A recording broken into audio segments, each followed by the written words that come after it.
Bonjour chers frères et sœurs, je vous salue, vous qui croyez en Dieu, qui avez confiance en Jésus-Christ, qui vous soumettez au Saint-Esprit et à sa communion, qui ne dédaignez pas l'intercession de ceux qui sont auprès de Jésus-Christ. Alors, je suis en train de faire, bon, je ne dirais pas que c'est une série, mais sur certains attributs fondamentaux de Dieu, de la divinité. L'immanence, l'omnipotence, l'omniprésence. Je voudrais ici et maintenant parler de l'omniscience de Dieu. L'omniscience, soit que dans le catéchisme de l'Église catholique, on dit simplement, ça renvoie au fait qu'on dit Dieu sait tout. Dieu sait tout. Il connaît le passé, il connaît le présent, il connaît le futur. Toutes les lois qu'il a créées, parce que ces lois émanent de lui, c'est lui qui les a créées. Toutes les lois, il les connaît. D'ailleurs, les scientifiques humains ne font que découvrir les lois qu'il a mises dans la création. Hein? Ils ne font que découvrir les lois qu'il a mises dans la création. Que ce soit des lois chimiques, que ce soit des lois biologiques, mathématiques, hein, de la physique quantique, les connaissances en archéologie, en diverses connaissances. Dieu sait tout. Dieu sait tout. Vous savez, quand Jésus, comment je vais dire ça, titillait un peu Pierre, après sa résurrection, lui demandant, Pierre, m'aimes-tu plus que ceci? Il dit oui. Pierre, m'aimes-tu? Il dit oui. Jésus lui demande encore la troisième fois. Il dit, Seigneur, tu sais tout. Vous voyez? Pierre a dit à Jésus, Seigneur, tu sais tout. Tu pénètres les profondeurs de mon être. Si je t'aime, tu le sais. Si je ne t'aime pas aussi, tu le sais. Tu sais tout. Voilà. Hein? Cet attribut divin-là, le fait que Dieu sait tout. Dans tous les domaines. Possible et inimaginable. Les hommes ne peuvent pas imaginer l'immensité de la connaissance de Dieu. En fait, nous, les hommes, comme je l'ai dit, ne font que découvrir certains aspects. Regardez même les plantes. La connaissance des plantes, de leur action au plan médical, au plan nutritionnel. C'est des vastes domaines que les hommes ne connaissent pas totalement. Que les hommes ne connaissent pas totalement. Une fois, j'ai regardé un documentaire sur les Amérindiens d'Amazonie. Il y a une vieille dame comme ça, une Amérindienne d'Amazonie qui disait, elle montrait une plante, elle dit, cette plante-là, si une femme boit le jus issu de cette plante-là, elle ne fera plus jamais de menstru. Elle n'aura plus jamais de menstru. C'est la vieille dame-là qui disait ça. Vous voyez. Les Bushmen, ceux qu'on appelle ordinairement les Bushmen, bon, sont les peuples qu'on appelle les croissants, les Bushmen, les Otanto, etc. Les Bushman. Ils connaissent une plante, hein, d'ailleurs qui pousse dans le désert, puisque eux, c'est des gens qui vivent pratiquement dans le désert du Kalahari. Mais cette plante-là, quand tu consommes son fruit et que tu bois son jus, pendant 5 jours au moins, tu n'as ni faim ni soif. Pendant 5 jours, tu n'as ni faim ni soif. Vous voyez, tout ce que Dieu a mis dans la création. Ça vient de son omniscience. Il sait tout. Les hommes ne font que découvrir. Et puis malheureusement, que veulent faire certaines entreprises, certaines multinationales alimentaires? Ils veulent s'emparer de cette plante-là. Hein? Quand on la consomme, on peut ne pas manger et boire pendant 5 jours pour commercialiser ça, sans même en profiter ceux qui en ont fait la découverte, c'est-à-dire les Bushmen. Vous voyez? C'est ça le problème de ces multinationales-là. Prédatrices qui ne sont jamais satisfaites. Bon, ça c'est une autre affaire. Vous voyez? Dieu sait tout. On appelle cela la science infuse de Dieu. C'est la science infuse de Dieu. C'est la connaissance illimitée de Dieu. c'est la connaissance illimitée de Dieu. Dans la Kabbale juive, oui, j'ai fait une vidéo sur la Kabbale juive. Je ne parle pas des fausses Kabbales ésotériques que justement les Européens ont créées parce qu'ils ne comprenaient rien à la Kabbale juive. La Kabbale juive, ça fait partie d'un enseignement oral qui est donné à côté du Talmud. Vous voyez. Mais en plus, non seulement ils ont dévoyé la Kabbale juive, mais en plus ils l'ont diabolisé. Oh, nos petits frères, le coderme là, caucasien, ils ne changent pas. Vous voyez. Donc, c'est représenté par, dans l'arbre kabbalistique ou bien l'arbre de vie de la Kabbale juive, c'est représenté par un cercle noir. Par un cercle noir.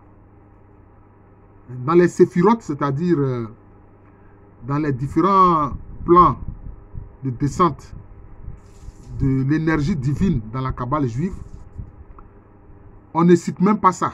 C'est représenté simplement par un cercle qui est noir. Mais parce que nous ne pourrons jamais connaître certaines dimensions de la divinité. Jamais. Nous connaissons certains attributs. Mais là, on va dans l'essence divine. Il y a, comment on appelle cela, Marthe Robin. Marthe Robin. J'espère qu'elle sera, je ne sais pas si elle a été béatifiée, mais j'espère qu'elle sera canonisée. Cette femme qui, pendant 50 ans, n'a mangé que le corps et bu le sang du Christ. Rien d'autre. Puisqu'elle était totalement paralysée, paralytique. Elle ne pouvait pas marcher ni bouger, ni rien. Elle ne consommait que le corps du Christ et le sang du Christ, c'est-à-dire les hosties consacrées et puis le vin consacré qui deviennent corps et sang du Christ. C'est ce qu'elle consommait pendant 50 ans. Oui. Elle disait comme ça à Jean Guiton, un théologien, que j'ai fait un parcours, grâce à Dieu, dans ses attributs. Mais maintenant, je commence à entrer dans l'essence. Marthe Robin a dit ça. Je commence à entrer dans l'essence. Mais l'essence divine, là, c'est infini. Même si tu entres dedans, tu en connaîtras certains aspects. Tu vas découvrir certains mystères. Voilà. Parce que dans la foi en Christ, on ne parle pas de secrets. Ce n'est pas des secrets, c'est des mystères. Voilà. Ce sont les ésotéristes là qui parlent de secrets. Il n'y a pas de secrets. Ce sont des mystères que Dieu nous fait découvrir. Elle dit qu'elle est rentrée maintenant, elle pénètre maintenant l'essence divine. Vous comprenez? Donc, c'est représenté par simplement un cercle noir. Puis maintenant, il y a les autres séphirotes là. Mais concernant la connaissance, cette séphirote noire, il l'appelle Date. Dans la Kabbale juive, cela est appelé Date. N'oublions pas que le christianisme a surgi la chrétienté a surgi de choses du judaïsme quand même. Hein. On ne doit pas oublier ça. Jésus lui-même était juif. On a vu par exemple ce que Paul a dit. Il a dit, qui nous séparera de l'amour de Dieu manifestant en Jésus-Christ? Ni les dominations, ni les puissances, etc. Mais quand il dit ni les dominations, ni les puissances, etc., il fait référence à la Kabbale juive. N'oublions pas que Paul, il était l'élève d'abord et le disciple de Gamaliel, qui était un grand savant juif dans la connaissance de la Kabbale, du Talmud, etc. et de la Torah. D'ailleurs, c'est Gamaliel qui a dit aux gens, arrêtez de persécuter ces chrétiens-là. Arrêtez de les persécuter. Parce que si ce qu'ils font là vient de Dieu, c'est comme si vous aurez défié Dieu. Mais si ce qu'ils font là ne vient pas de Dieu, mais ça va disparaître de lui-même. Donc arrêtez de les persécuter. C'est Gamaliel, le maître de Paul, c'est lui qui a dit ça. Vous voyez, donc c'est représenté, je disais, donc cette connaissance divine-là, cette connaissance infuse de Dieu, c'est représenté simplement par un cercle noir. Pour dire que nous, les hommes, nous ne pourrons jamais pénétrer entièrement cette connaissance-là. Et ça s'appelait Date. Ça s'appelait Date. Mais Date, ça fait référence à quoi? En fait, ça fait référence à la porte. Date, ça veut dire porte.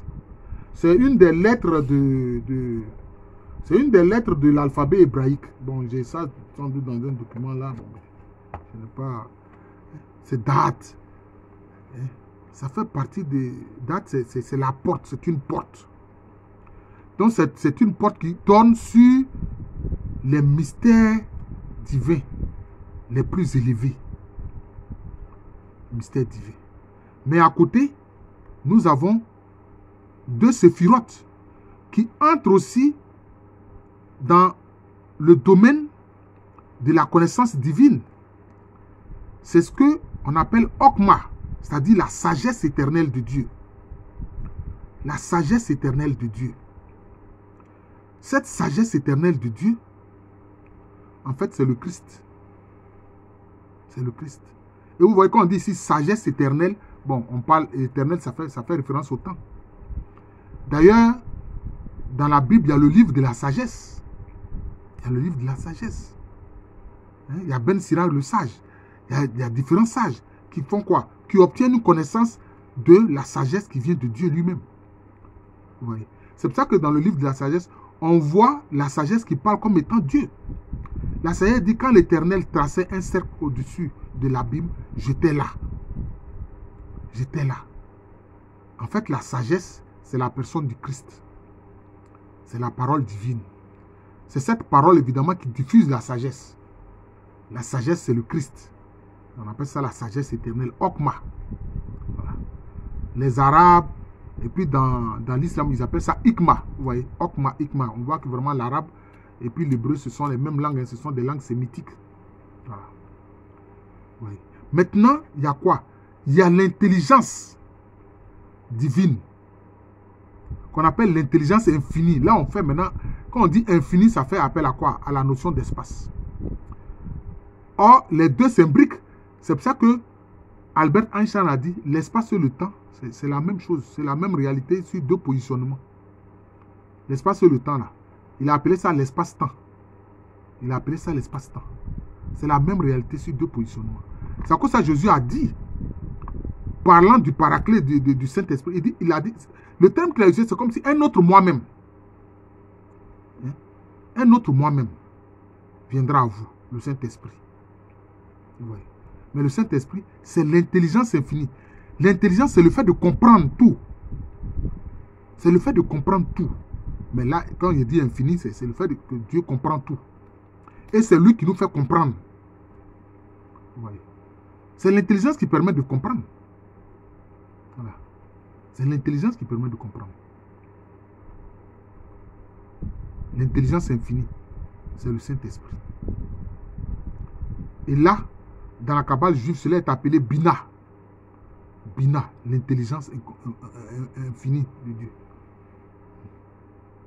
L'intelligence infinie de Dieu. Le fait de comprendre. C'est pour ça que, au plan de la connaissance des choses spirituelles, la compréhension est instantanée. La compréhension est instantanée. Ce n'est pas une affaire de démonstration mathématique avec des algorithmes, des théorèmes. Non. La compréhension est immédiate. C'est instantané. Immédiatement, tu comprends. Voilà. On n'a pas besoin de formules de bavardage. Non. Immédiatement, tu comprends. C'est l'intelligence infinie qu'on appelle Bina. C'est le Saint-Esprit, en fait. C'est le Saint-Esprit. Le Saint-Esprit est Dieu de tout temps. C'est à cause ça, on dit quoi? Dans le livre de la Genèse, on dit quoi? L'Esprit de Dieu planait sur les eaux. Au commencement, l'Esprit de Dieu planait sur les eaux. Hein?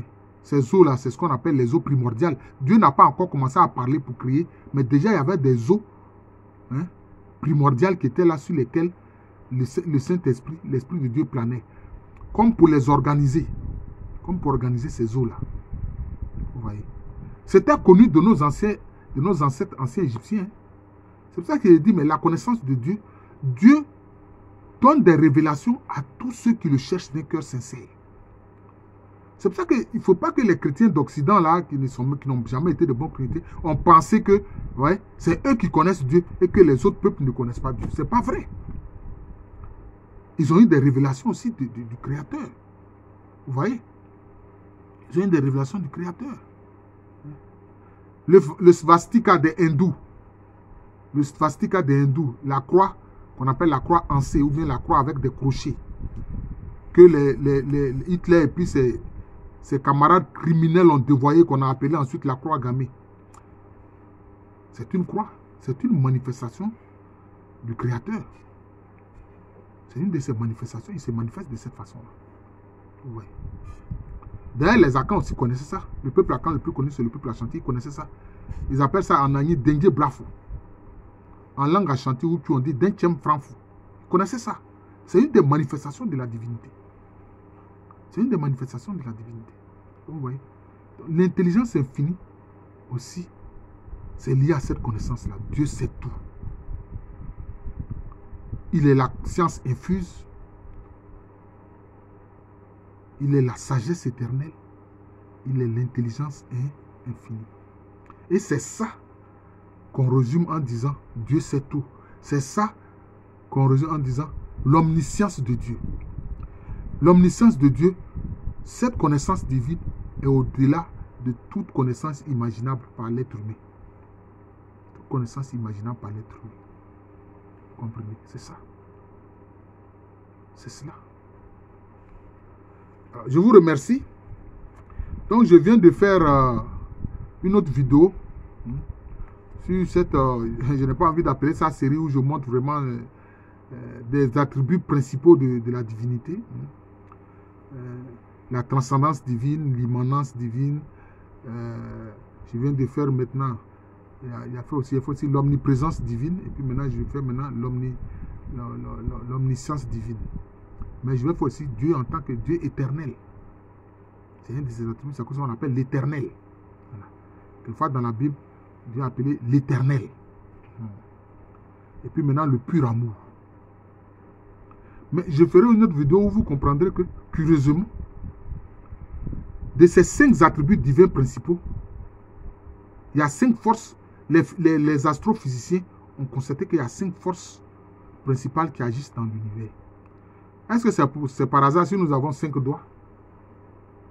Est-ce que c'est par hasard si nous avons 5 doigts?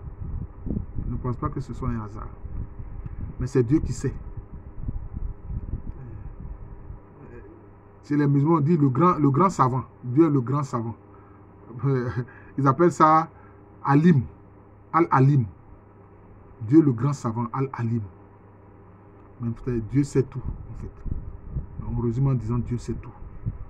Donc, frères et sœurs, pour expliquer cette notion-là, je me suis appuyé un peu sur différents éléments, mais y compris même la Kabbale juive, etc. Bon, voilà. C'est cela. Pour qu'on ait une compréhension, parce que les choses divines ne sont pas toujours faciles à comprendre. Et il faut que le Saint-Esprit nous donne son intelligence pour que nous puissions comprendre. Voilà. Donc, c'est ce que j'ai essayé de faire. Je suis le frère Jean de l'amour de Jésus. C'est mon nom spirituel. Et à l'état civil, je suis le professeur Alou Kwame René. Oh, belle connaissance qui vient de Dieu. Seigneur, remplis-nous de ta connaissance. Nous savons que nous ne pouvons pas en avoir la plénitude à 100%. Mais au moins, donne-nous ce qu'il nous faut pour que, connaissant ta science infuse, connaissant ta sagesse éternelle, Jésus-Christ, connaissant ton intelligence infinie, le Saint-Esprit, nous puissions marcher en obéissant toujours à ta volonté, en obéissant toujours à tes commandements, en obéissant toujours à tes désirs. Voilà. Donc, je suis le frère Jean de l'amour de Jésus, c'est mon nom spirituel. Et à l'état civil, je suis le professeur Alou Kwame René. Faites découvrir cette chaîne, partagez ces vidéos.